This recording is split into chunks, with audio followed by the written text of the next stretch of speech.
Good afternoon बच्चों। हाँ बिल्कुल जी बिल्कुल। होली अच्छी बनी आपकी? है? होली बनाई? अच्छी बनी? ठीक है। हाँ वो देखते हैं जो है in the previous classes I had told you what are prokaryotic and eukaryotic cell. इसके बारे में बताया था, है ना? Now okay, yes, tell me what are prokaryotic and eukaryotic cell.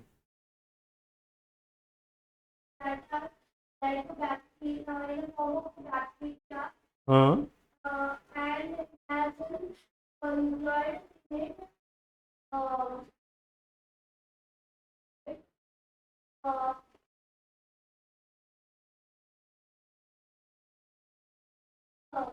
as a cytoplasm, which provides company. Okay, very good. बना? Yes, next. Prokaryotic cells are called prokaryotes. Hmm In prokaryotes, the cell nucleus hmm is not divided, and in prokaryotes, hmm the cell do not contain organelles. Very good, yes. Give the example of prokaryotic cell. Cyanobacteria. And eukaryotic cell example. Animal cell, है ना? Okay, very good.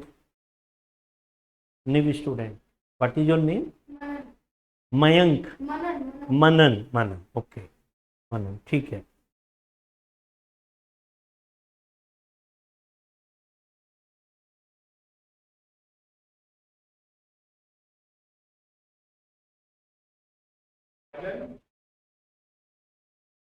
कल class में नहीं आए हमें डाल दिया।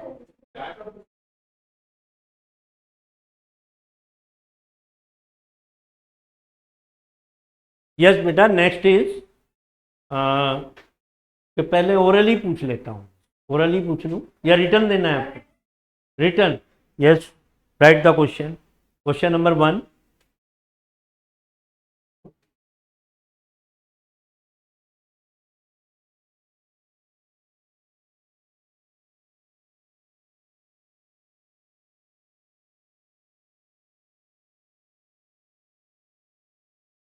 Question number 1। हाँ, आप रहने देना, आपको है ना, आप नहीं। आप जो कोई बुक लाए हैं आप, तो बुक से आप थोड़ा रीड कर लीजिए।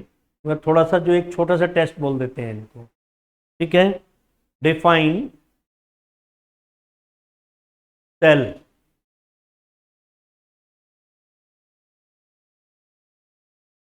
Define cell. पहले क्वेश्चन लिख लीजिए, define cell.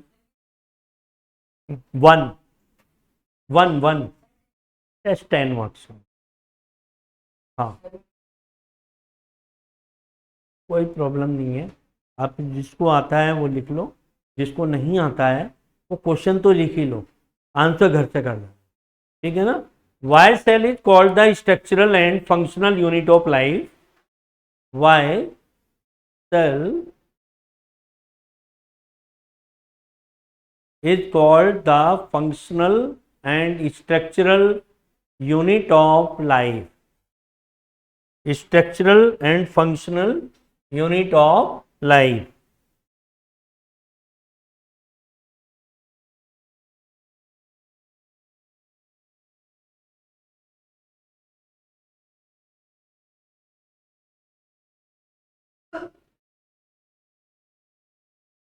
Who discovered first living cell? First living cell. First living cell. है बेटा?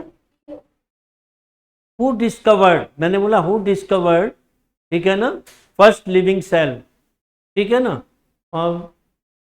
ईयर लिख दीजिए आप, नो प्रॉब्लम, है ना, जैसे वो किसने किया तो फिर आप उसमें ईयर लिख दीजिए। नेक्स्ट क्वेश्चन है, नहीं कोई प्रॉब्लम नहीं, लेकिन कई बार क्या होता है इसके साथ ईयर पूछ लिया जाता है। एंड व्हेन, मतलब व्हेन का मतलब कब किया, एंड व्हेन, ठीक है, तो मैंने पूछा नहीं है तो no right to no right to, ठीक है ना।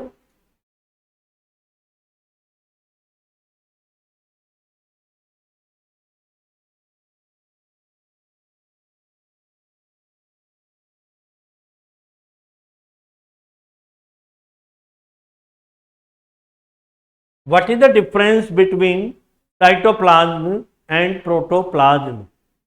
What is the difference between cytoplasm and protoplasm?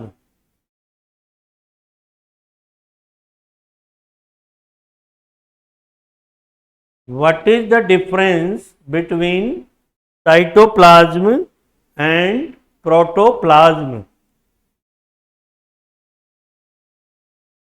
Done? Okay. Next. Write the name of smallest and largest cell. Smallest and largest cell. Smallest and largest cell, ठीक है।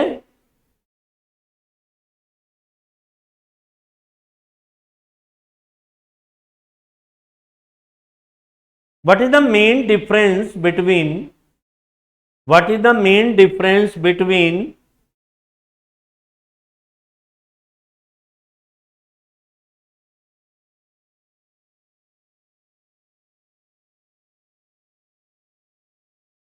what is the main difference between nucleoid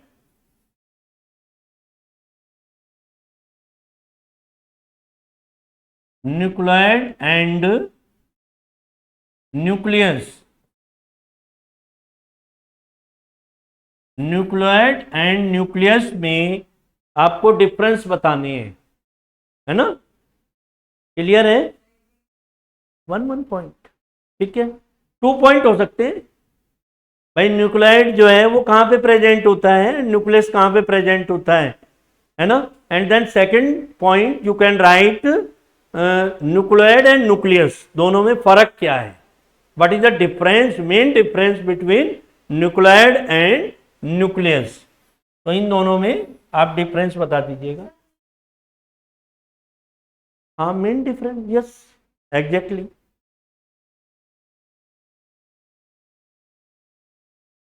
ठीक है, what are prokaryotic and eukaryotic cell? What are prokaryotic and eukaryotic cell?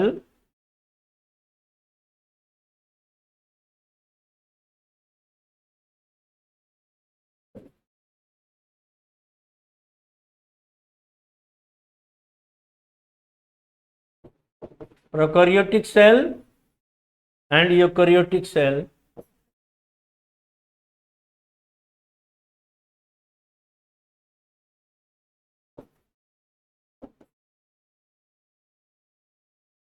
Prokaryotic and eukaryotic cell में difference बताएंगे।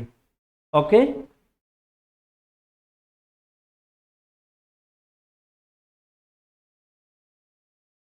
बेटा how many questions you have written? 7 question.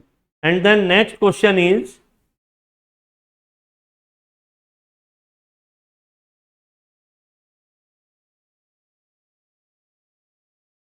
only 7 question you have to do. Okay, कितना time लेंगे आप लोग?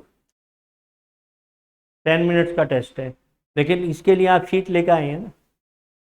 हाँ तो वो फिर मैं चेक करके ही दूंगा ना आप लोगों को, हैं नहीं लेके आए आप तो शीट पे कर दीजिए, वो आप जमा करा देना, फिर मैं आगे का अपना,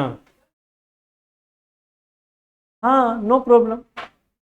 नो प्रॉब्लम, एक शीट आप निकाल के लाइए, डेली लाइए, मैंने आपको बात है ना, you have to bring a sheet, ठीक है। जब भी एक क्लास टेस्ट में लूंगा तो आपको शीट पे देना होगा।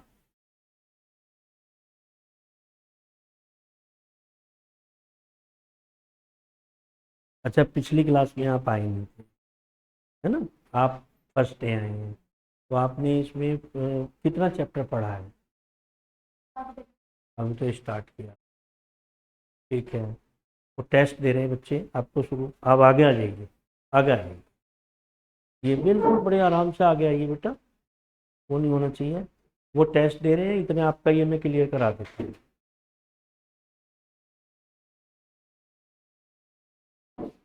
एक चेयर ये ले लो, गिलास नहीं जाए उधर से, इधर आओ, इधर करो ये चेयर, और इधर करो, इधर।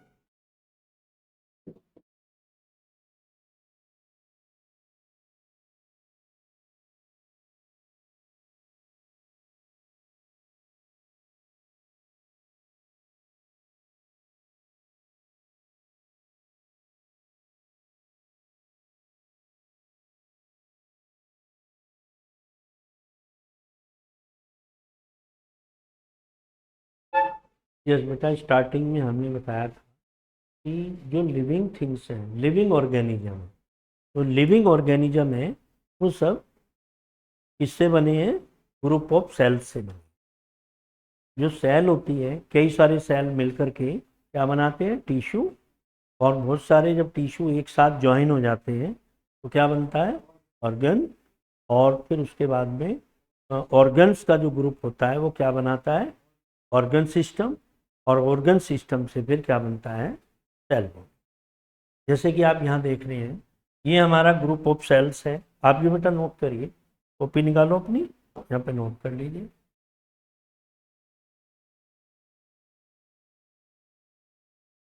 ये ना, ये ग्रुप ऑफ सेल्स, सेल और ग्रुप ऑफ सेल्स जो है,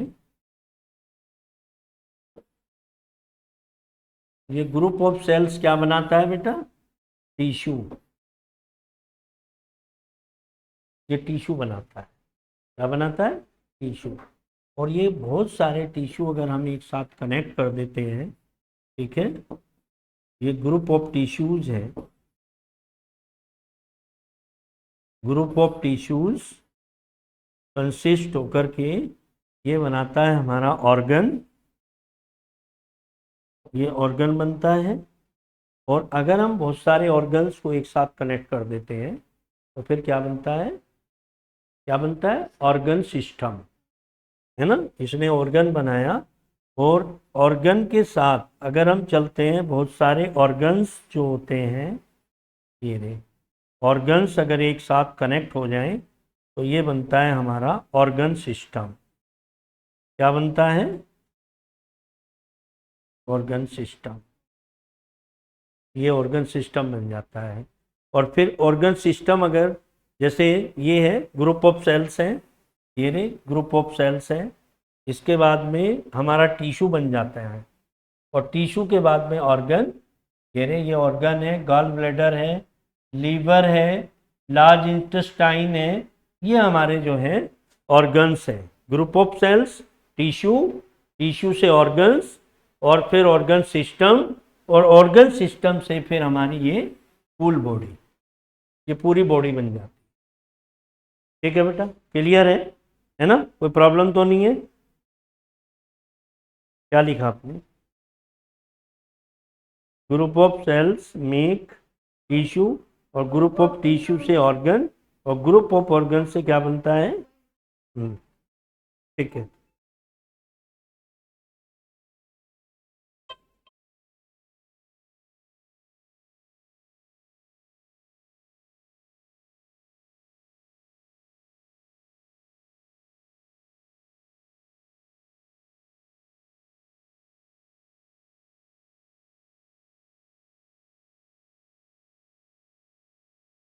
ठीक है बेटा, क्लियर समझ आ गया आपको? कोई प्रॉब्लम तो नहीं है? हैं?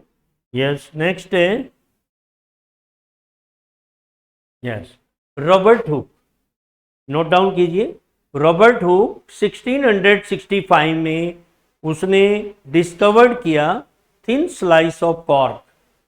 थिन स्लाइस ऑफ कॉर्क पर उसने छोटे छोटे सेल्स देखे, उसने बहुत छोटे छोटे सेल्स देखे। तो उसने रॉबर्ट हुक ने यानी कि क्या डिस्कवर्ड किया था? Non living cell.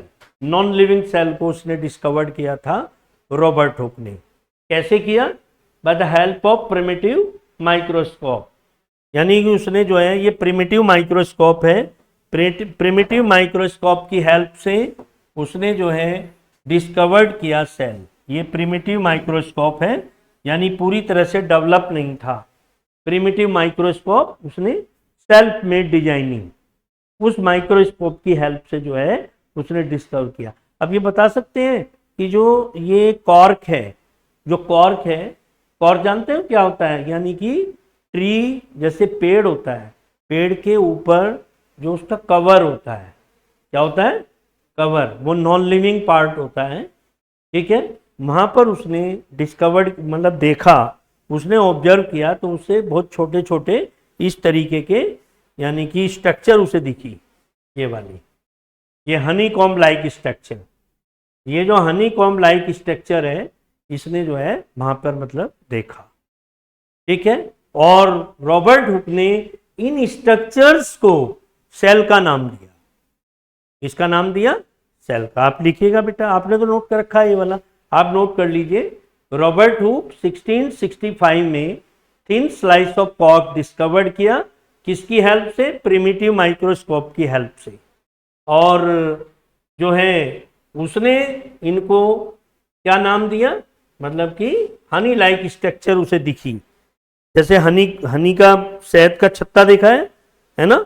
तो वहां पर छोटे छोटे छोटे छोटे कोष्ठ होते हैं, कंपार्टमेंट होते हैं, इन कंपार्टमेंट को उसने सेल का नाम दिया, ठीक है।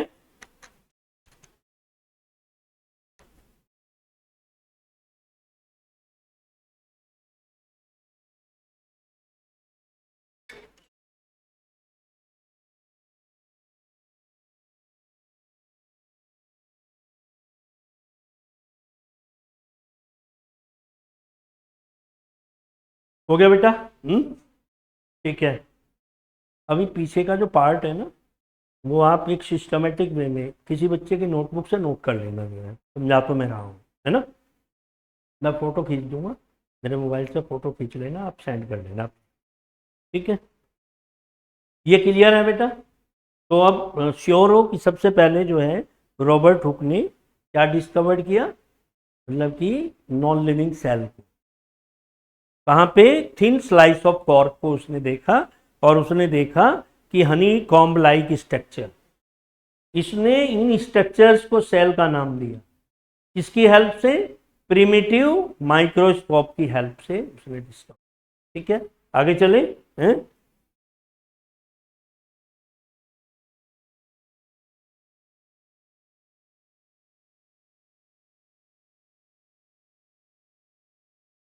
यस बेटा, फिर नेक्स्ट है माइक्रोस्कोप जो है, लाइट और compound microscope. Microscope, these microscope light to illuminate the object. मतलब कि ये वाले जो माइक्रोस्कोप है, जैसे लाइट या फिर कंपाउंड माइक्रोस्कोप, आप नोट डाउन करेंगे, नोट डाउन करो नेक्स्ट पेज पे।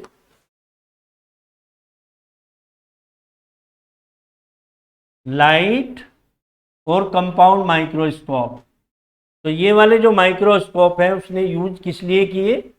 किस लिए यूज किए?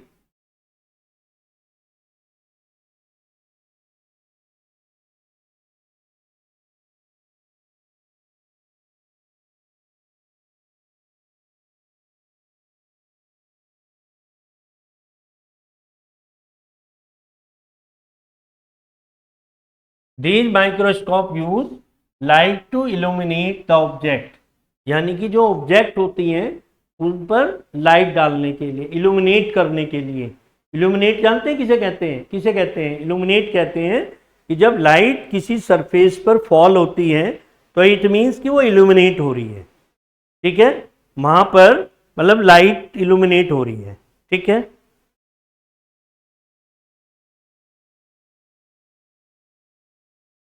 इलेक्ट्रॉन माइक्रोस्कोप नेक्स्ट आता है, वो वाला भी लिख लीजिए आप। ये microscope, these microscope use light to illuminate the object.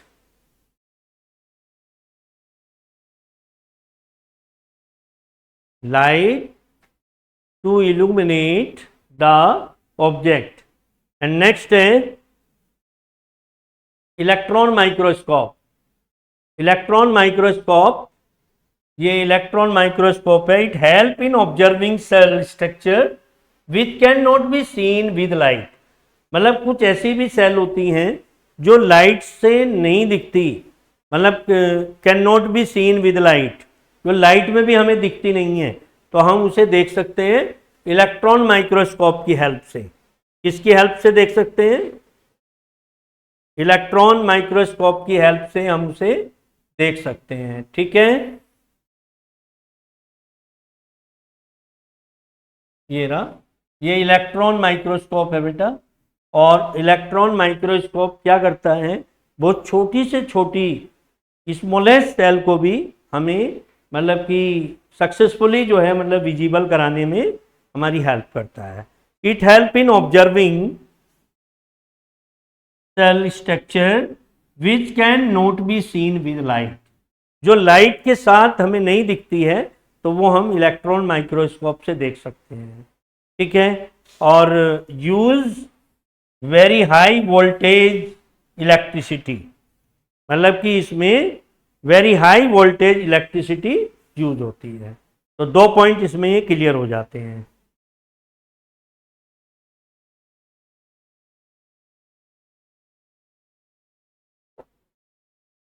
आपका हो गया डन है? ओके.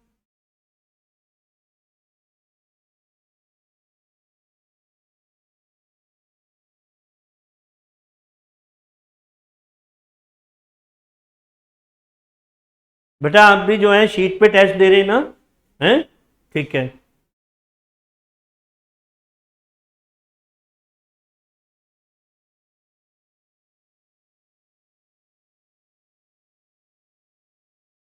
हो गया डन.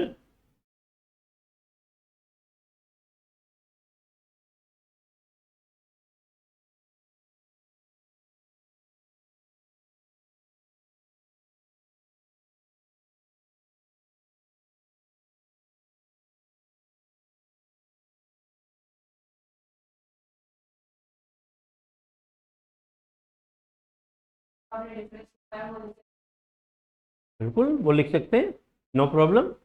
यस बेटा नेक्स्ट है ये जेई प्रकंजी. जेई प्रकंजी क्योंकि साइंटिस्ट के नेम भी कई बार हमने देखे हैं कि एग्जाम में पूछ लिए जाते हैं कि मतलब कि उस साइंटिस्ट का नेम बताइए, है ना. Right the name of the scientist who discovered protoplasm. तो प्रोटोप्लाज्म को किसने डिस्कवर्ड किया? पहले इस साइंटिस्ट का नेम आप लिख लेंगे और आफ्टर दैट ये साइंटिस्ट का नेम आप लिखेंगे. जेई पुरकेंजे 1839 में उसने किसको डिस्कवर किया? प्रोटोप्लाज्म को डिस्कवर किया. और ये प्रोटोप्लाज्म होता क्या है? Semi fluid living matter present inside the cell. Cell के अंदर एक सेमी फ्लूइड प्रेजेंट होता है जो लिविंग है, अपने आप में लिविंग मैटर है, लिविंग कंटेंट है. ठीक है, और present inside the cell. Protoplasm की एक तरीके से हम इसको डिफाइन भी कह सकते हैं. Semi fluid living matter present inside the cell is called the protoplasm. ठीक है, ये जो प्रोटोप्लाज्म है ये सेमी फ्लूइड होता है. कैसा फ्लूइड होता है? सेमी फ्लूइड होता है इन सेल के अंदर. फिर इसके बाद में आगे चलते हैं. ये nucleus and cytoplasm. Nucleus and cytoplasm, इन दोनों को मिलाकर के हम क्या बोलते हैं? प्रोटोप्लाज्म. यानी न्यूक्लियस और साइटोप्लाज्म दोनों को मिलाकर हमारा बन जाता है प्रोटोप्लाज्म. ठीक है, अगर मान लीजिए ये आता है कि write the difference between protoplasm, है ना, तो ये प्रोटोप्लाज्म है. Protoplasm semi fluid living matter present inside the cell, nucleus and cytoplasm. ठीक है, ये न्यूक्लियस और साइटोप्लाज्म दोनों को मिलाकर के हमारा बनता है प्रोटोप्लाज्म। ठीक है, और इसके बाद ये दो साइंटिस्ट हुए हैं, एक तो एमजे स्कल्डन एंड टी स्केवॉन। 1838 में इन्होंने जो है सेल की थ्योरी को डिस्कवर किया। इसको डिस्कवर किया, सेल थ्योरी को। जी बोलो। हाँ, तो साइटोप्लाज्म जो होता है ना बच्चों, ये मतलब कि जो साइटोप्लाज्म है, न्यूक्लियर साइटोप्लाज्म ये है, ये देख रहे हैं ना आप, ये साइटोप्लाज्म, ये रहा यहाँ पर, ये जो ये कंटेंट देख रहे हैं, ये हमारा साइटोप्लाज्म है। एक टाइप का फ्लूइड होता है साइटोप्लाज्म, जिस पर ये वाला cytoplasm.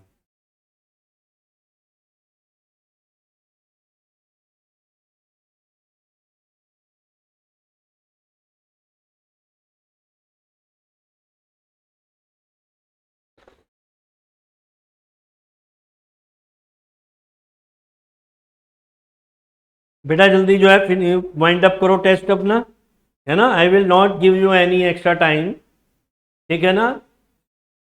I have announced that I will give you only 10 minutes. ठीक है, बहुत माइनर सा टेस्ट था, 10 मिनट का।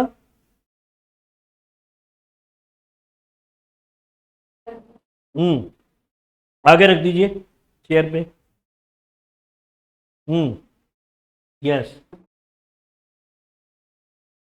ये डन हो गया बेटा, है? तो रख दो बेटा।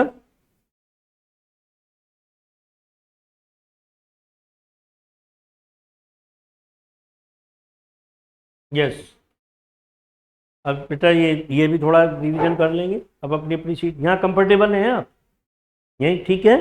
आगे का न्यू टॉपिक है shape and size of cell. तमाम सेल जितनी भी हैं अर्थ पर, वो एक ही शेप की नहीं है, डिफरेंट डिफरेंट शेप की होती हैं, डिफरेंट डिफरेंट साइज की होती हैं, है ना। तो heading is shapes and size of cell, ठीक है ना। In human the size and shape of cell very, यानी डिफरेंट, सेल का साइज एंड सेल का शेप डिफरेंट डिफरेंट होता है। तो हम इसको इस तरीके से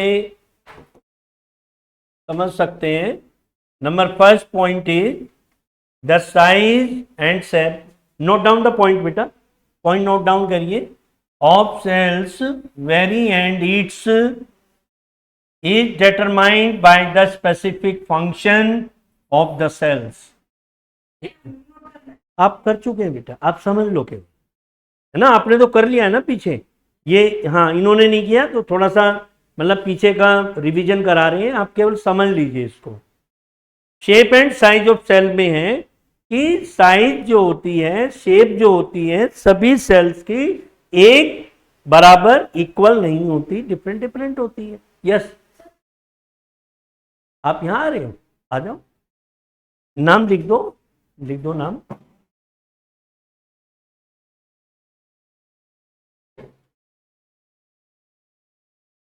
ठीक है बेटा, तो फिर कैसी होती है, जैसे हमने पढ़ा है कि यूनिसेलुलर एंड मल्टीसेलुलर ना। Now you will tell me what are unicellular and multicellular cell. Yes, आप ये कर रहे हैं, ठीक है, आप बताइए।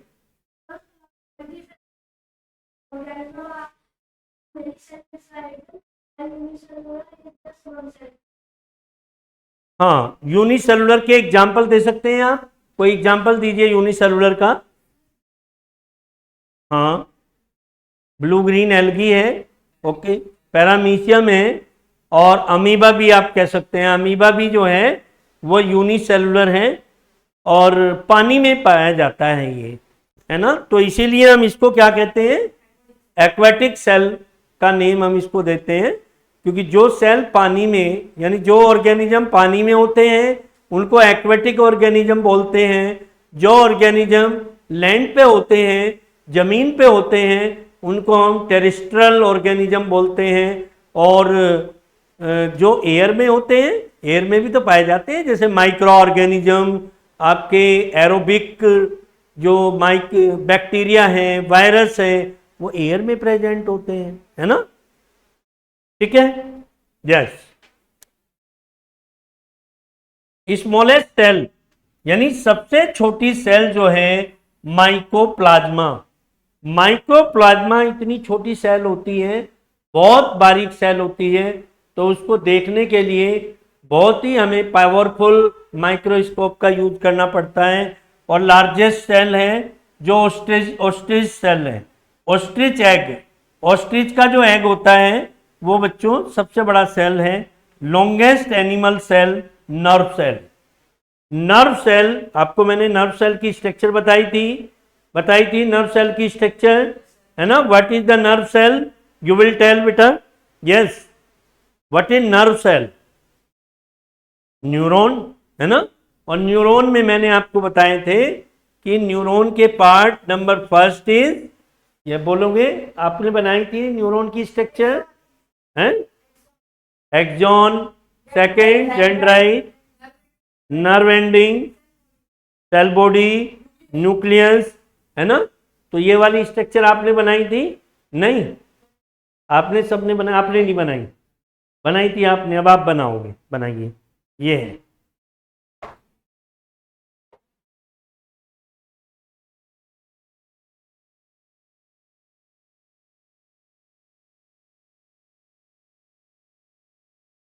ये है इस टाइप से nerve cell.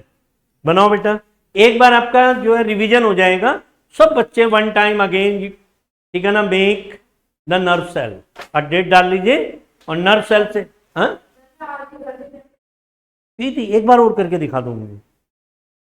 Nerve cell,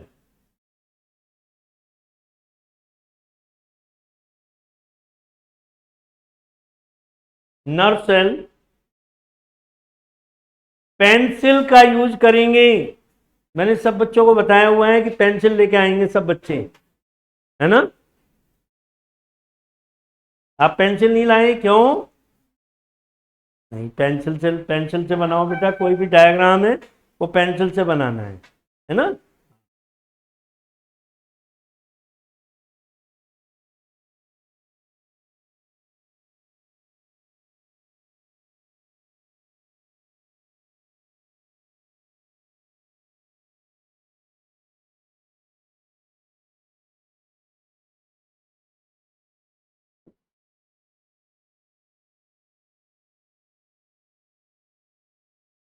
cell body,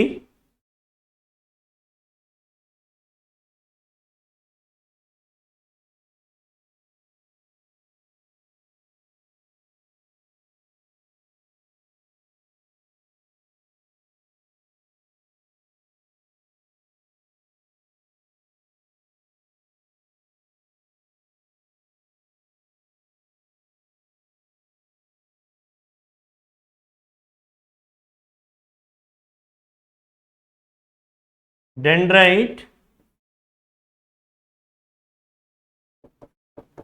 cell body, dendrite, और ये बेटा आपका जो है ये सेल बॉडी हो जाएगी। और ये हमारा न्यूक्लियस है, न्यूक्लियस,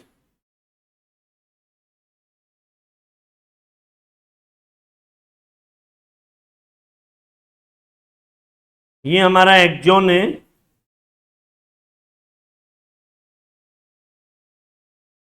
और ये हमारा नर्व एंडिंग।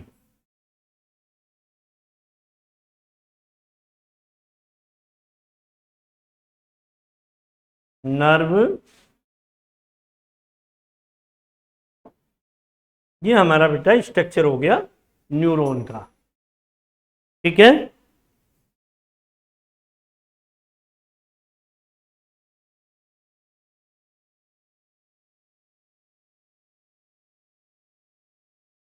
डन। इससे आगे के कुछ क्वेश्चंस हैं जो आपको होमवर्क में करके लानी है, वो लिखिए। ड्रॉ द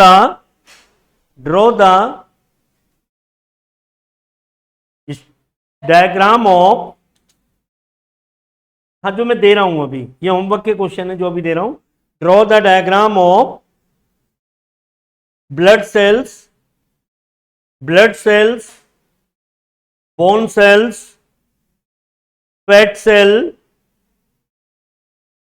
लिखो बेटा, draw the diagram of blood cells. पहले आप लिखेंगे ब्लड सेल्स, यहां पर ब्लड सेल, एक तो इसका आपको डायग्राम बनाना है ब्लड सेल का। आफ्टर दैट ब्लड सेल के बाद आप बनाएंगे bone cell, bone cell, and number third है बोन सेल हो गया। फैट सेल ले लीजिए, फैट सेल, और फैट सेल के बाद है आपका, ये सेल हैं, इनके डायग्राम आपको बना के लाने हैं। ठीक है, इरेज कर दूं इसको, ओके।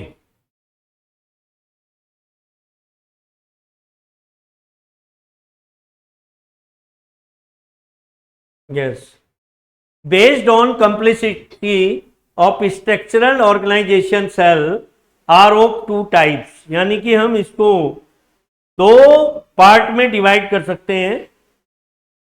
आपने भी नहीं किया था ना ये, अब ये वाला पार्ट कर लीजिए।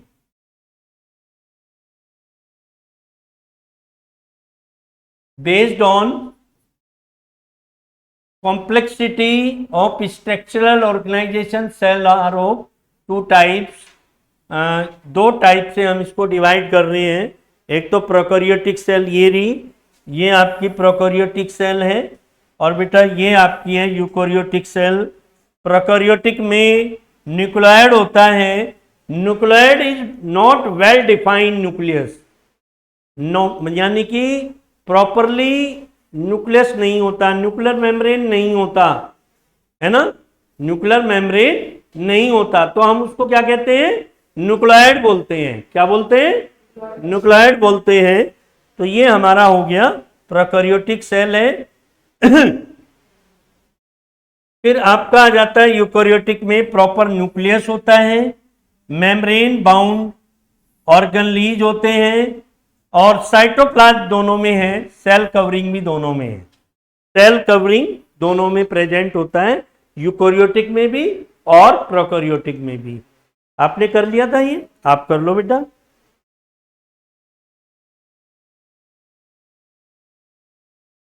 कोई नई ऐसी चीज है जो आपको प्रॉब्लम दे रही है? सब समझ में आ रहा है? ठीक है।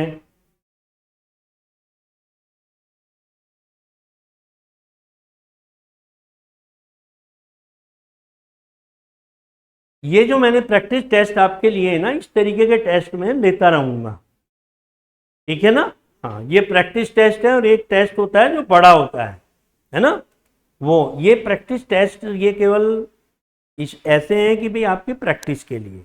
एक होते हैं जो टेस्ट आपके रिकॉर्डेड किए जाएंगे, मतलब कि मैम के पास रजिस्टर में, वो वाले जो टेस्ट होंगे थोड़ा बड़े होंगे, और प्रॉपर पेपर देंगे हम उसका आपको।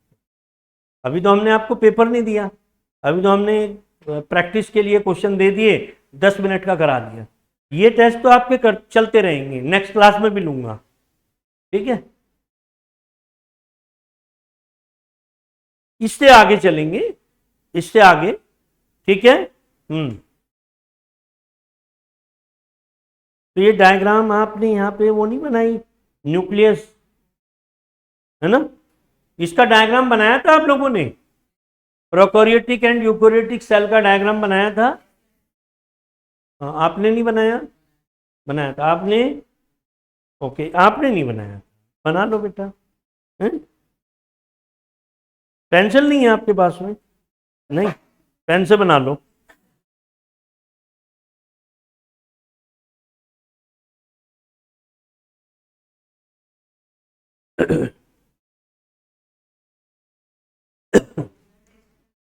हाँ, नाम लिखा नहीं था अभी, लिख दो।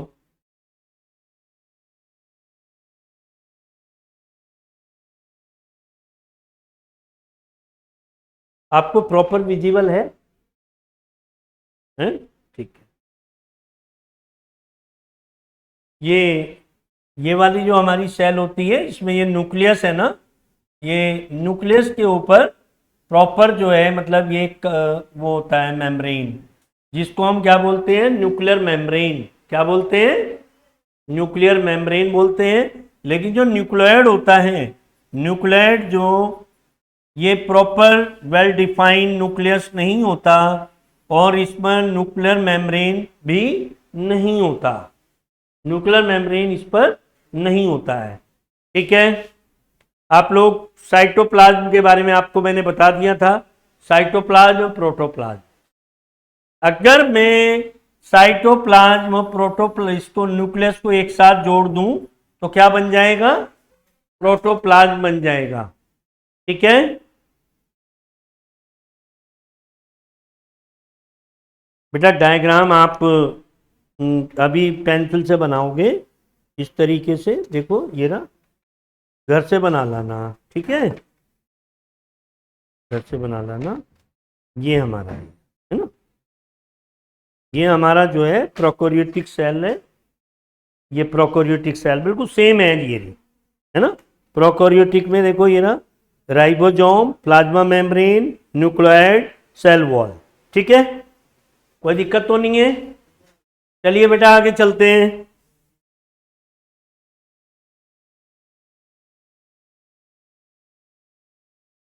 Yes, next topic is prokaryotic and eukaryotic cell. Prokaryotic cell में क्या है और यूकैरियोटिक सेल में क्या है, इधर देखेंगे सब बच्चे। और जिन्होंने नोट डाउन नहीं किया है please they will note down. In the prokaryotic cell nucleoid is present. Number first point is, इसमें न्यूक्लियोइड प्रेजेंट होता है। और ये वाली जो सेल होती है, कौन सी सेल बोलते हैं इसको? प्रोकैरियोटिक सेल बोलते हैं, है ना।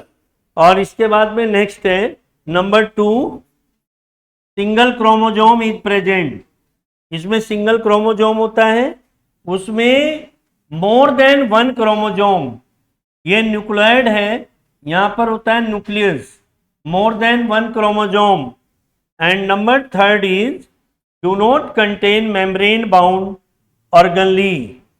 मतलब कि जो सेल के पार्ट हैं, बेटा सुन लो, जो सेल के पार्ट हैं जिसको कहते हैं सेल ऑर्गनली, क्या कहते हैं? उन पर जो है मतलब कि मेम्ब्रेन नहीं होता। जैसे सेल के ऊपर क्या होता है? सेल मेम्ब्रेन होता है। सेल मेम्ब्रेन को क्या कहते हैं? प्लाज्मा मेम्ब्रेन कहते हैं, है ना। तो वैसे ही सेम है, सेल के अंदर के जो पार्ट हैं, सेल के पार्ट जैसे nucleus, ribosome, mitochondria, RER, SER, है ना, लाइसोसोम, राइबोसोम, ये सेल के पार्ट होते हैं जिसको हम कहते हैं सेल ऑर्गनली। क्या कहते हैं? इसमें सेल ऑर्गनली पर मेम्ब्रेन नहीं होता, ये बिना मेम्ब्रेन के होते हैं। समझ गए आप लोग? हाँ है। क्रोमोजोम बेटा ये जो होते हैं, देखिए ये एक जो है हेरिडिटरी कैरेक्टरिस्टिक्स को ट्रांसफर करने में हेल्प करते हैं। कौन? क्रोमोजोम। अब क्रोमोजोम जैसे हमारी जो कैरेक्टरिस्टिक्स होती हैं जो हमें अपने पेरेंट्स से मिलती हैं, वो जीन्स ही मतलब कि एक तरीके से फंक्शनल यूनिट ऑफ जीन्स होती है। जैसे सेल क्या है? Functional unit of cell. वैसे ही जीन्स भी फंक्शनल यूनिट है, फंक्शनल यूनिट ऑफ क्रोमोजोम। जी एग्जैक्टली, ठीक है ना बेटा। तो जो इसमें जो है मोर देन वन क्रोमोजोम, मतलब क्रोमोजोम जो होते हैं 46 क्रोमोजोम होते हैं, 46, 23 पेयर, 23 पेयर जो होते हैं क्रोमोजोम होते हैं इसमें, एनिमल सेल में। और इसमें जो है सिंगल क्रोमोजोम होता है केवल। ठीक है। लेकिन यहां पे लिखा है मोर देन 1 क्रोमोजोम, एक क्रोमोजोम से ज्यादा, इट मींस कि 23 पेयर ऑफ क्रोमोजोम प्रेजेंट होते हैं। 23 पेयर का मतलब क्या हुआ, 46 क्रोमोजोम होते हैं, ठीक है। और ये आपको क्लियर हो गया कि जो सेल के कंटेंट हैं, सेल ऑर्गेनली है, उस पर मेम्ब्रेन नहीं होता, बिना मेम्ब्रेन के होते हैं, है ना। और इसके अगेंस्ट हम करें, अगर यूकोरियोटिक सेल की बात करें तो उसमें जो सेल ऑर्गेनली है, सेल ऑर्गेनली पर सेल मेम्ब्रेन भी प्रेजेंट होता है, ठीक है। और ये बच्चों smaller in size, number 4 part, और ये लार्ज होते हैं, ये साइज में कैसे होते हैं, लार्ज होते हैं। और ये जैसे बैक्टीरिया है, साइनोबैक्टीरिया है ना, और paramecium, plant cell, animal cell, ये हमारी यूकेरियोटिक होती है। Clear? Have you any doubt? No doubt? Sure? आगे चलें।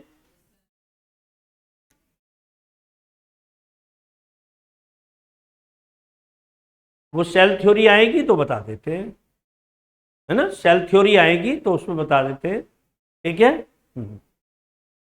आपका हो गया बेटा। अब मुझे बताइए कितने बच्चे ऐसे हैं जिनको बायो पढ़ने में इंटरेस्ट आ रहा है? आपको नहीं आ रहा? हल्का हल्का मतलब कितने ग्राम, अगर हम तोले तराजू से, कितने, 1 किलो, 2 किलो, आधा किलो, 1 किलो? क्या आपको? अच्छा ठीक है, मतलब अभी मतलब कि ये समझ आ रहा है ना उसे, बोरिंग तो नहीं लग रही? एक होता है ना बिल्कुल जैसे कि भाई बहुत बोरिंग लगता है कि अरे ये तो सब्जेक्ट बड़ा बोरिंग लग रहा है भाई। चलो बेटा आगे चलते हैं कि हमारे पास जो है सेल कवर, न्यूक्लियस, साइटोप्लाज्म। आप सब बच्चों को मैंने बता दिया, सेल का जो कवर है प्लाज्मा मेम्ब्रेन, है ना, और न्यूक्लियस यानी कि सेल का ब्रेन, सेलुलर एक्टिविटीज को कंट्रोल करता है न्यूक्लियस।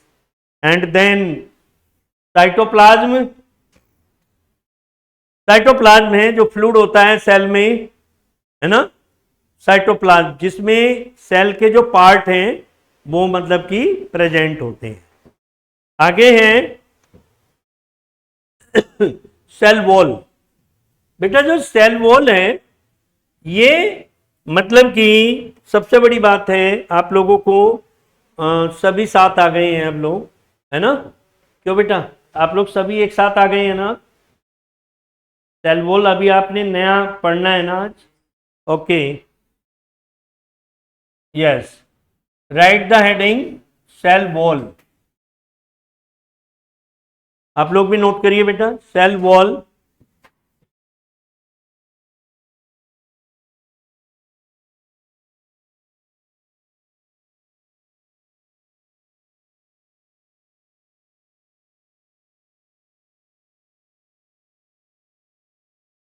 बेटा सेल वॉल जो होती है ओनली प्लांट में होती है, प्लांट सेल में, एनिमल सेल में सेल वॉल नहीं होती। पहली बात तो आप लोग ये समझ लीजिए। और जो सेल वॉल होती है वो सेलुलोज की बनी होती है। किसकी बनी होती है? सेलुलोज किस में होता है? प्लांट सेल में होता है। धीरे धीरे क्या होता है कि जो सेल वॉल सेलुलोज है वो इकट्ठा होता रहता है और वो थिक यानी कि नॉन लिविंग पार्ट में कन्वर्ट होता रहता है, ठीक है। और plant cell have an additional thick but porous protective coat outside the plant. यानी कि ये जो प्लांट सेल है बेटा ये बहुत ही थिक होती है लेकिन porous protective coat outside the plant. Plant के बाहर, जैसे ये प्लांट आप लोग देख रहे हैं, इसके बाहर का जो कवर है आउटर पार्ट जो होता है वो हमारा होता है ये एडिशनल थिक होता है। एडिशनल थिक किस चीज का होता है? सेलुलोज का। किसका होता है? आप चाहो तो वहां पे लिख लीजिए, ये जो एडिशनल थिक है ये सेलुलोज का, ये सेलुलोज का होता है एडिशनल थिक, प्रोटेक्टिव कोट है ये आउटसाइड द प्लांट बॉडी, हाँ आउटसाइड द प्लांट बॉडी,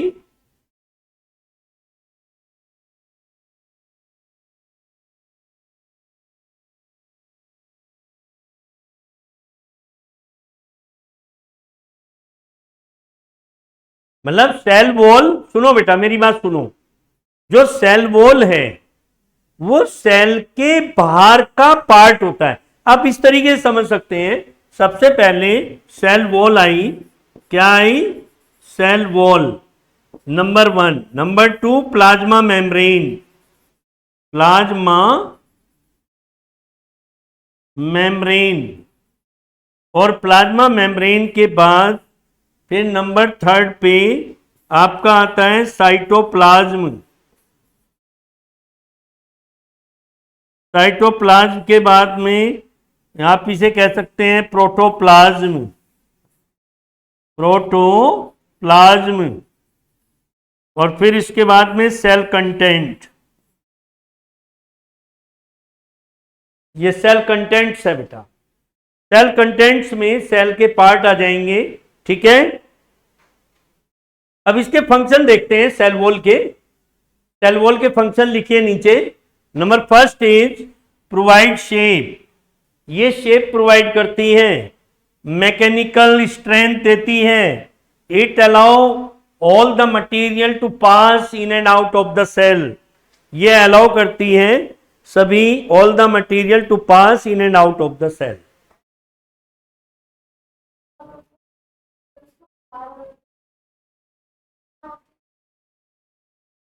देखो बेटा ऐसा है, अगर सेल वॉल नहीं होगी, अगर सेल वॉल नहीं होगी तो क्या होगा, जो मटेरियल सेल के अंदर, अब आप इसको इस तरीके से समझ सकते हैं, ये मेरी बात सुनो सभी बच्चे, पहले मेरी तरफ देखेंगे। यस, ये हमारा जो है ये एक ट्री है, ये रूट्स हैं, ये सेल है, ये सेल है, ये मैंने रफली बनाया बेटा, ये सेल देख रहे हैं आप लोग। अब ये जो सेल है, आपने पढ़ा है कि xylem and phloem tissue are present in the plant, यानी कि जो जाइलम टिश्यू है वो जड़ों में होते हैं, यहां पे जाइलम टिश्यू है कि नहीं है, जाइलम टिश्यू कहां होते हैं, नहीं पूरे प्लांट में ही होते हैं। जाइलम टिश्यू का काम क्या होता है, देखो ऐसे चलते हैं, मान लीजिए ये हमारे जाइलम टिश्यू हैं, यहां पर जा रहे हैं ये जाइलम टिश्यू हैं, और जो फ्लोएम टिश्यू हैं वो भी इस तरीके से होते हैं। यहां जो जाइलम टिश्यू हैं, इन जाइलम टिश्यू में क्या होता है, प्लांट की जो जड़ें होती हैं, जड़ों से पानी एंड मिनरल, यानी कि क्या होता है, इनका काम होता है जाइलम टिश्यू का प्लांट से क्या लेना, जड़ों से पानी लेना और मिनरल्स लेना और उसके पूरे बॉडी पार्ट में पहुंचाना। ये काम किसका होता है, जाइलम टिश्यू का होता है। अब जब जाइलम टिश्यू से पानी गया, यहां से पानी गया, तो यहां पे मैंने क्या बताया, ये सेल वॉल है, सेल के बाहर जो वॉल है ना, और फिर इसके बाद फिर प्लाज्मा मेम्ब्रेन है।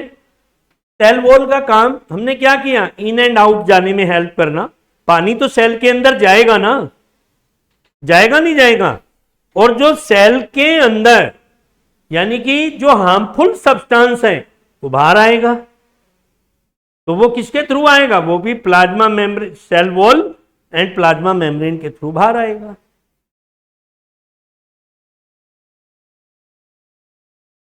बेटा देखो प्लांट में पहली बात तो ये है कि सेल वॉल होगी, ये नहीं है कि नहीं होगी। एनिमल सेल में तो सेल वॉल नहीं होती, एनिमल सेल में केवल प्लाज्मा मेम्ब्रेन होता है। और सेल वॉल का मतलब समझते हैं, कि सेल वॉल थोड़ी सी प्लाज्मा मेम्ब्रेन से हार्ड होती है, ठीक है। तभी इसमें जो है पूरी तरीके से मैकेनिकल स्ट्रेंथ प्रोवाइड करती है वॉल जो होती है सेल को। आता है, वो प्लाज्मा मेम्ब्रेन के थ्रू आएगा, समझ गए भाई। मेन चीज क्या है, देखो मान लो अगर हमें कोई जख्म हो जाता है, मान लो हमें कोई कट लग गया, तो इसका मतलब प्लाज्मा मेम्ब्रेन कट गया। सेल भाई प्लाज्मा मेम्ब्रेन जो है, जो सेल का कवर है वो कट गया, तो इसका मतलब सेल के अंदर जो है क्या होगा भाई, मतलब एक तरीके से हम कह सकते हैं डैमेजिंग प्रॉब्लम हो सकती है। तभी हम क्या उसको खुला नहीं रखते, जख्म को क्या करते हैं उस पर ड्रेसिंग कर देते हैं, ताकि बाहर से आउटर यानी बाहर जो बैक्टीरियाज वगैरह होते हैं वो उसमें एंटर ना कर पाए। मेन काम इनका क्या होता है, प्लाज्मा मेम्ब्रेन का और सेल वॉल का यही काम होता है कि बाहर से किसी भी हार्मफुल सब्सटेंस को अंदर जाने नहीं देगा, समझ गए, क्लियर है। दोबारा बताऊं, जैसे सेल वॉल है, सेल वॉल प्लांट की बात कर रहे हैं, पहले हम प्लांट की बात कर रहे हैं। प्लांट में बेटा सेल वॉल है, सेल वॉल के बाद प्लाज्मा मेम्ब्रेन है ना। तो पूरी तरह से ये एक तरीके से बैरियर है, बैरियर कहते हैं रुकावट को। कोई भी अगर हार्मफुल सब्सटेंस सेल के अंदर जाना चाहेगा तो सेल वॉल उसे रोक देगा, वहीं पे नहीं जाने देगा, ठीक है। और उसके बाद फिर क्या है, उसके बाद हमारा होता है प्लाज्मा मेम्ब्रेन।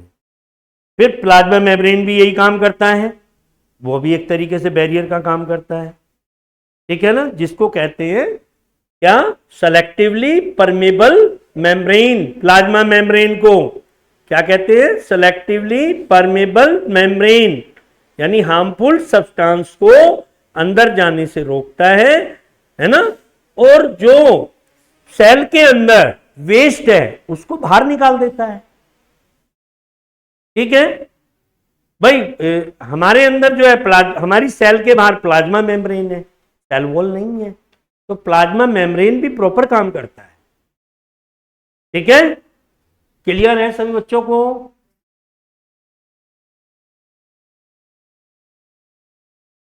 हाँ हाँ हाँ, बिल्कुल बिल्कुल वो है। ये बेटा ये है इसमें सेल वॉल में, ये फंक्शंस आप लिख लीजिए। Provide shape, mechanical strength, it allow all the material to pass in and out of the cell. यही चीज आपको मैंने बताई कि जो ये क्या काम करता है कि जो मटेरियल्स होते हैं उनको pass in and out of the cell करने में हेल्प करता है। ये नोट डाउन कर लो बेटा, कर लिया सबने, आपने भी कर लिया, आपने भी कर लिया, आपने भी कर लिया, कोई दिक्कत तो नहीं है, सेल वॉल समझ में आ गया, ओके।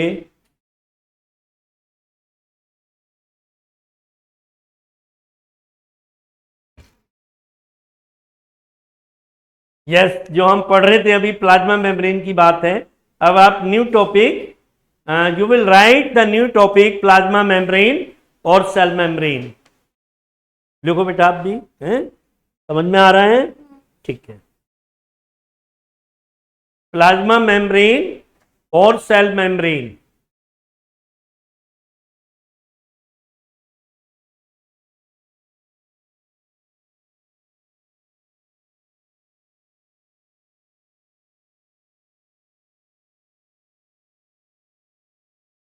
यस बेटा।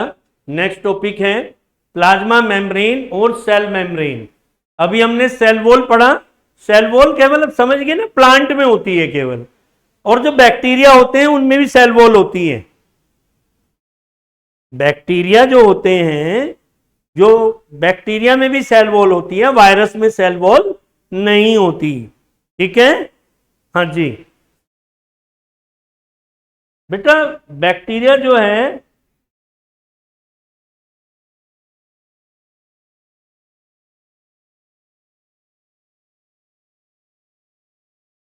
हाँ बोलो, आप क्या कह रहे थे?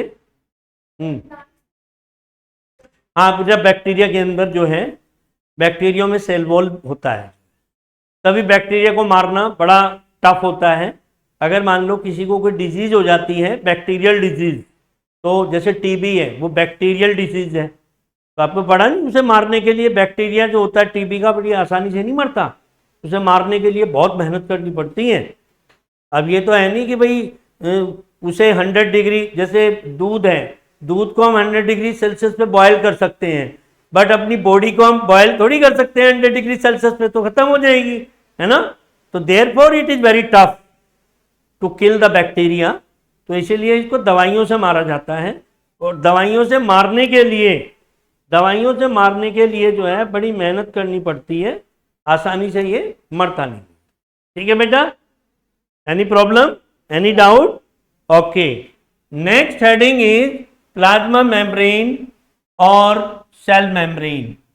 Plasma membrane also is called the cell membrane. Plasma membrane को ही हम सेल का मेम्ब्रेन कहते हैं, यानी सेल का कवर, यानी सेल का आउटर पार्ट। सेल के बाहर क्या होता है? Cell membrane. सेल मेम्ब्रेन को ही हम क्या कहते हैं? Plasma membrane. और ये जो प्लाज्मा मेम्ब्रेन होता है, ये बच्चों थिन, डेलिकेट, इलास्टिक मेम्ब्रेन होता है, पतला होता है, डेलिकेट होता है। डेलिकेट जानते हैं किसे कहते हैं? Delicate, do you know? हाँ राइट, डेलिकेट। जैसे कि हम कहते हैं कि भाई हमारी आई जो है बहुत ही डेलिकेट ऑर्गन है। हमारी आई कैसा ऑर्गन है? डेलिकेट ऑर्गन है। हमारा हार्ट भी डेलिकेट ऑर्गन है। तो ये डेलिकेट होता है, बहुत ज्यादा इलास्टिक होता है। इलास्टिक, इलास्टिक समझते हैं, मतलब कि हाँ स्ट्रेचेबल होता है। और it is living and permit the entry and exist of some materials in and out of the cell. मतलब कि ये लिविंग है और ये परमिट करता है, इजाजत करता है, परमिशन देता है। किस चीज की परमिशन देता है? कि सेल के अंदर यूजफुल सब्सटेंस जा सकते हैं। अब सेल के अंदर यूजफुल सब्सटेंस क्या जाएंगे? हमने पानी पिया, पानी हमने पी लिया, खाना हमने खा लिया, लेकिन जो सेल है, सेल को पानी या फिर जो है फूड कैसे मिलेगा? उसे ऑक्सीजन कैसे मिलेगी? किसके थ्रू मिलेगी? डिफ्यूजन और ऑस्मोसिस प्रोसेस के थ्रू। ये दो प्रोसेस होते हैं, ऑस्मोसिस एंड डिफ्यूजन। जो ऑस्मोसिस प्रोसेस होता है, उस प्रोसेस के थ्रू, जैसे हमने सीड्स लिए, सीड्स को पानी में डाल दिए, वो स्वेलअप हो जाते हैं ना, तो वैसे ही जो सेल है वो उसको सक कर लेती है। किसको सक कर लेती है? पानी, है ना। और हमारा फूड जो होता है, जो खाना डाइजेस्ट हो जाता है, वो बिल्कुल ऐसे ही हो जाता है, सेमी फ्लूइड, सेमी फ्लूइड की तरह हो जाता है। ठीक है। अब जो हमारी ऑक्सीजन है, ऑक्सीजन कैसे ट्रांसफर होती है? ब्लड के थ्रू। किसके थ्रू होती है? ब्लड के थ्रू।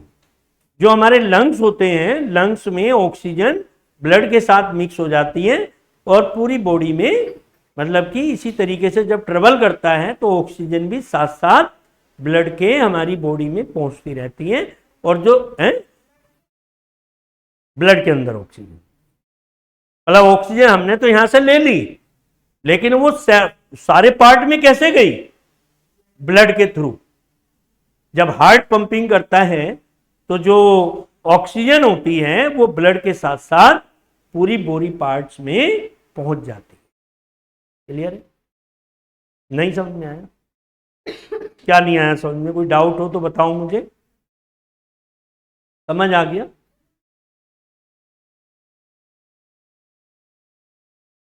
सेल्स के, यस एग्जैक्टली, वो ओवरलैप करता है, बिल्कुल आप समझते हैं।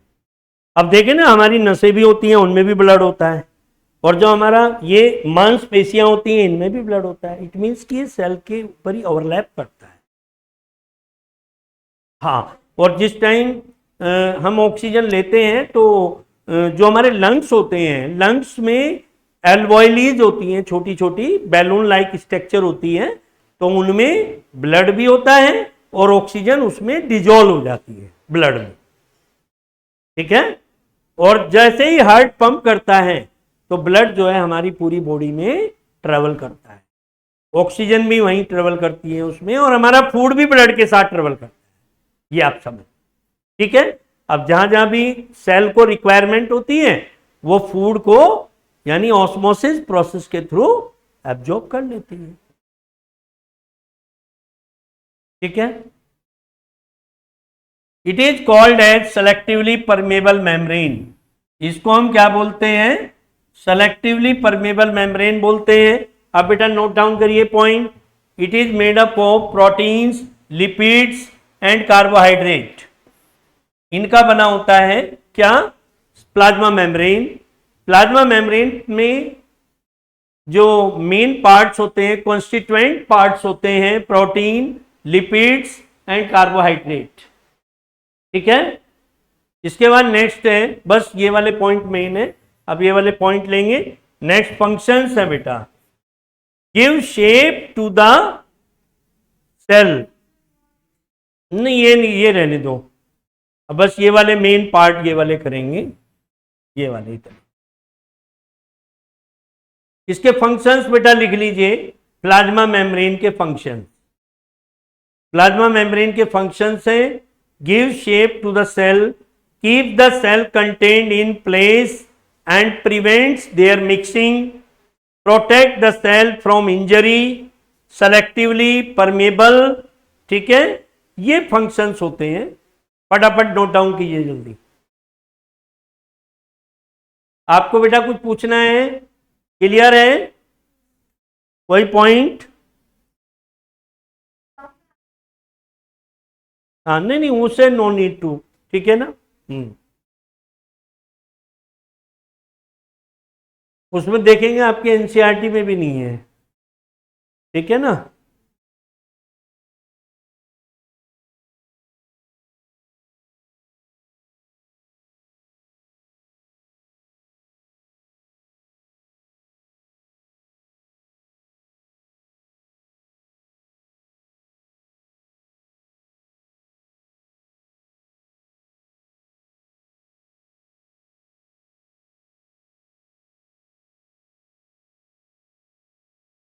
बेटा जो होमवर्क में करके लानी है आपको, वो क्वेश्चन नोट कर लीजिए। हाँ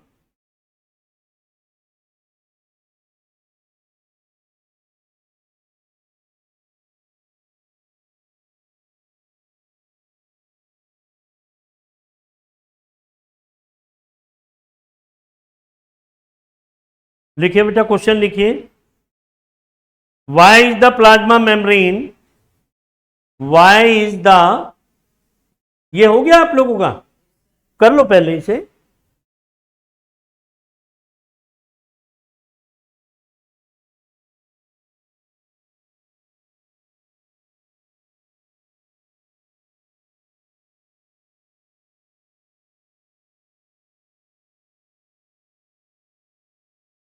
ये थोड़ा सा खोल लो यहां से, ओपन द डोर, यस, बस बस बस। Why is the plasma membrane called selectively permeable membrane, why is the plasma membrane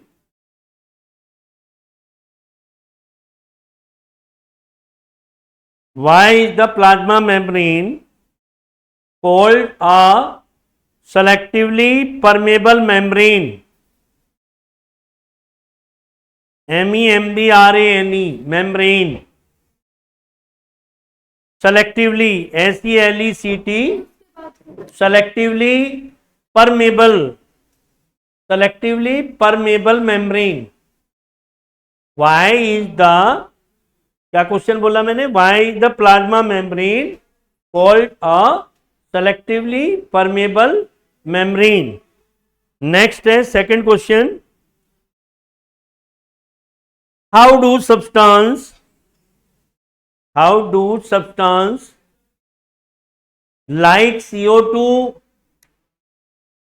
and water move in and out of the cell, in and out of the cell discuss.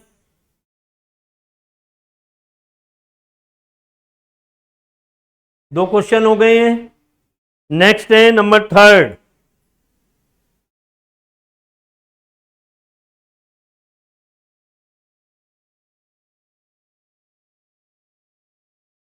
Explain the term plasmolysis. Explain the term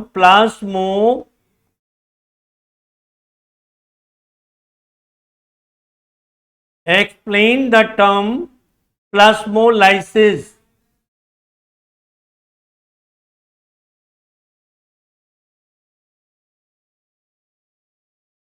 ये बेटा question है, explain the term प्लास्मोलाइसिस।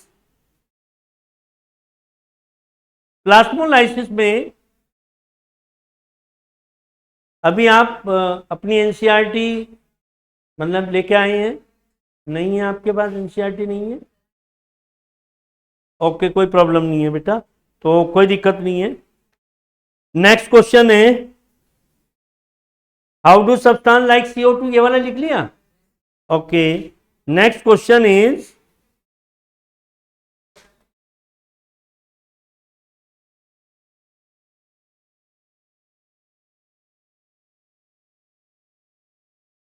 कल जब आएंगे तो बेटा NCERT लेके आएंगे, है ना। तो ये फंक्शंस और ये सब कुछ समझ में आ गया। अभी जो मैंने क्वेश्चन दिए इसमें कोई प्रॉब्लम है आप लोगों को?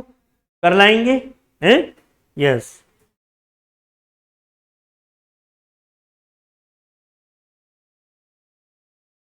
क्या कह रहे बेटा?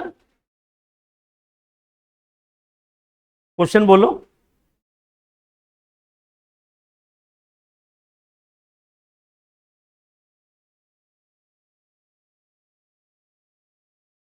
फंक्शन है, आपने लिखे नहीं अभी? एक बार नोटबुक दिखाओ मुझे, मैं समझ नहीं पा रहा क्या पूछ रहे हैं आप, दिखाओ।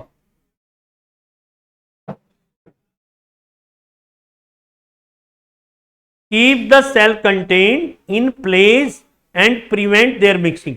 बेटा ये काम होता है ना, जैसे प्लाज्मा मेम्ब्रेन है, प्लाज्मा मेम्ब्रेन सेल का कवर है ना।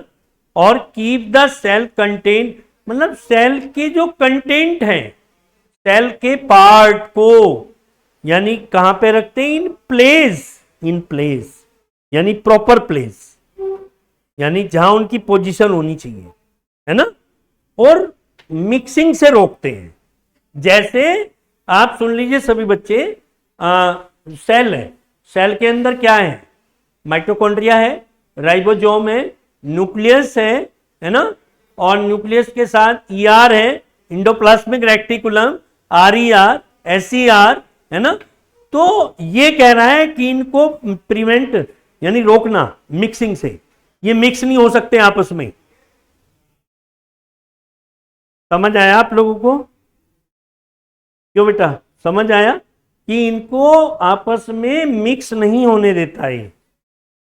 अगर मान लीजिए ये आपस में एक दूसरे के साथ मिक्स हो जाएंगे तो गड़बड़ी हो जाएगी, तो ये फिर अपना प्रॉपर काम नहीं कर पाएंगे।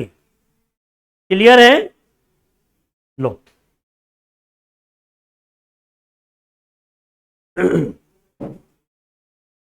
यस, इसके बाद में बेटा cell membrane and cell wall. The main topic is what is the main difference between cell wall and cell membrane.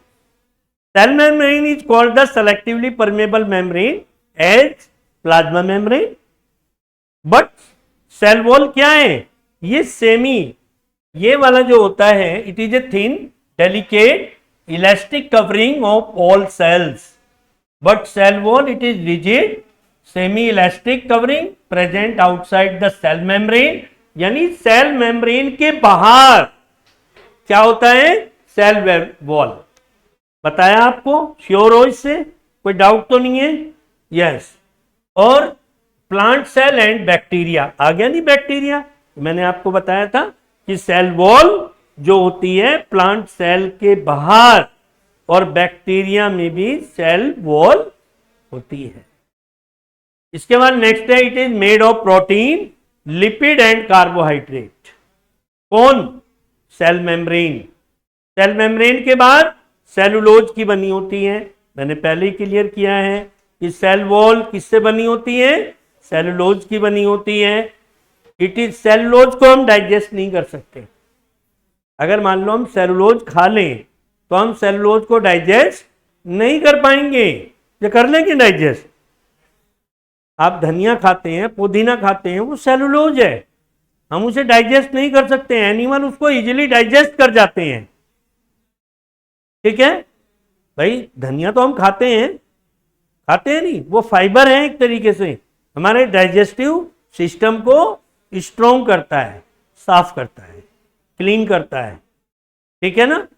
और इट इज सेलेक्टिवली परमेबल, ये सेलेक्टिवली परमेबल है। सेल मेम्ब्रेन ये फुली परमेबल है। एक होता है सेलेक्टिवली परमेबल, यानी कि सेलेक्टेड चीजों को, ओनली सेलेक्टेड चीजों को अंदर जाने देता है और सेलेक्टेड चीजों को बाहर भेजता है। ठीक है, लेकिन जो सेल वॉल है ये पूरी तरह से परमेबल है। पर पूरी फुली परमेबल का मतलब समझते हैं क्या होता है? Fully permeable, it is living, it is non living. समझ रहे हैं आप लोग? आप एक काम करो, फिंगर अपनी डाल दो पानी में, पानी अंदर जाएगा ही नहीं, जाएगा कोई? लिविंग है ना। ये इसके अगेंस्ट अगर, क्योंकि हम पहले तो सेल वॉल है फिर स्किन है, स्किन तो हमारी पूरी तरह से प्रोटेक्टिव होती है ना। स्किन इस तरीके से किसी भी चीज को अंदर नहीं जाने देगी आसानी से। हाँ, ये बात है ऑक्सीजन नाक के थ्रू, मुंह के थ्रू या कान के थ्रू हवा, है ना, इनके थ्रू जा सकती है। लेकिन हमारे जो बॉडी पार्ट्स है ना, इनके थ्रू पानी अंदर नहीं जा सकता। तो जाता है कोई? ये वाले बेटा नोट करो point, cell membrane and cell wall. थक गए है ना?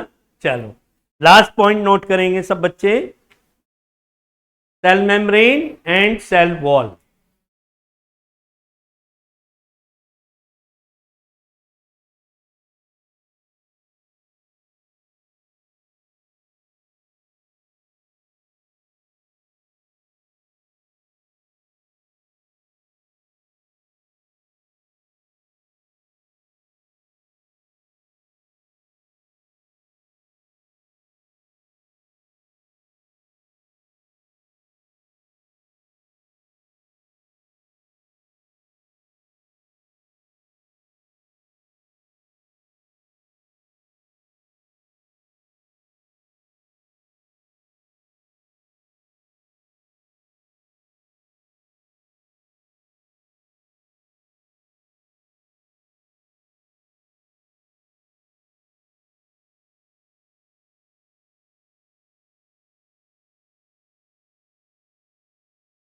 हो गया?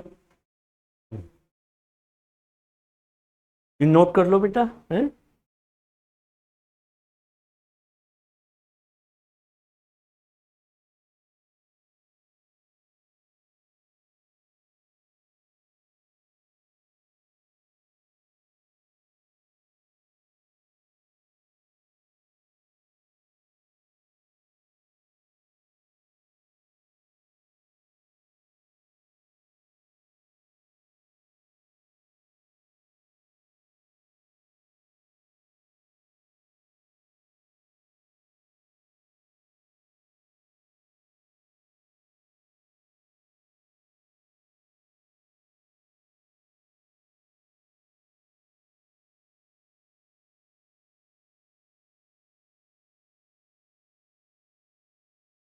हैव यू डन बेटा?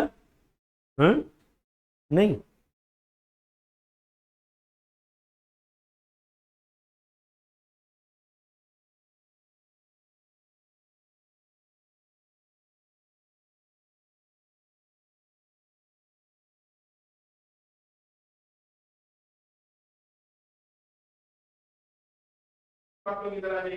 लो बेटा,